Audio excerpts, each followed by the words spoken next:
দেশকে অস্থিতিশীল করতে নতুন কৌশলে এগোচ্ছে পতিত আওয়ামী লীগ সরকার। কৌশল বাস্তবায়ন করতে নতুন করে নির্দেশনাও আসছে বিদেশে পলাতক আওয়ামী নেতাদের কাছ থেকে। এদিকে জাতীয় সংসদ নির্বাচনের কাউন্টডাউনও শুরু, কিন্তু হঠাৎ করেই আলোচনায় ছাত্র সংসদ নির্বাচন। আর এই ছাত্র সংসদ নির্বাচনগুলোকে কেন্দ্র করে দেশকে অস্থিতিশীল করতে নতুন করে মাঠে নামতে শুরু করেছে আওয়ামী লীগ। প্রশ্ন উঠছে, 4টি বিশ্ববিদ্যালয়ের ভোট ভণ্ডুল করা এবং জাতীয় নির্বাচন বানচালের চেষ্টাই কি দলটির মূল পরিকল্পনা?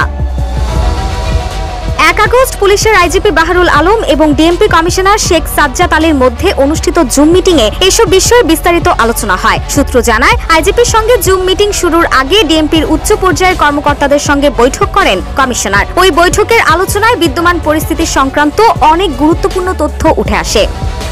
ওয়ালটন এখন দেশের সীমানা পেরিয়ে পৌঁছে গিয়েছে 50টিরও বেশি দেশে। ওয়ালটন, ঘরে ঘরে বিশ্বজুড়ে। বৈঠক শেষে আইজিপি ও ডিএমপি কমিশনারের আলোচনার বিষয়বস্তু জানতে চাইলে ডিএমপির উচ্চ পর্যায়ের এক কর্মকর্তা জানায়, নির্বাচন বানচাল করার ষড়যন্ত্র করছে কার্যত নিষিদ্ধ আওয়ামী লীগ। তারা যে কোনো মূল্যে দেশকে অস্থিতিশীল করতে চাচ্ছে। গত 31 আগস্ট ধানমন্ডি 27 নম্বরে আওয়ামী লীগ যে মিছিল করেছে সেটিও ছিল ষড়যন্ত্রের অংশ। ইতোমধ্যে সেই মিছিলে অংশ নেওয়া একজনকে গ্রেপ্তার করা হয়েছে। তার নাম মিজানুর রহমান। তিনি ঝিনাইদহ জেলা আওয়ামী লীগের তথ্য ও গবেষণা সম্পাদক। তিনি ষড়যন্ত্রের কথা পুলিশের কাছে স্বীকার করেছেন। জিজ্ঞাসাবাদে জানিয়েছেন, দেশকে অস্থিতিশীল করার নির্দেশনা এসেছে ভারত থেকে, আর সেই নির্দেশনা বাস্তবায়নের কাজই করছেন তারা।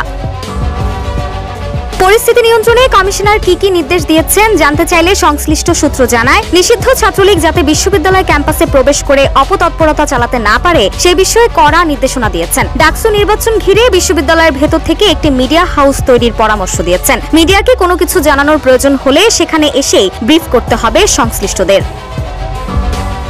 ডিএমপি সূত্র থেকে আরো জানা যায়, ডাকসু সংক্রান্ত নির্বাচন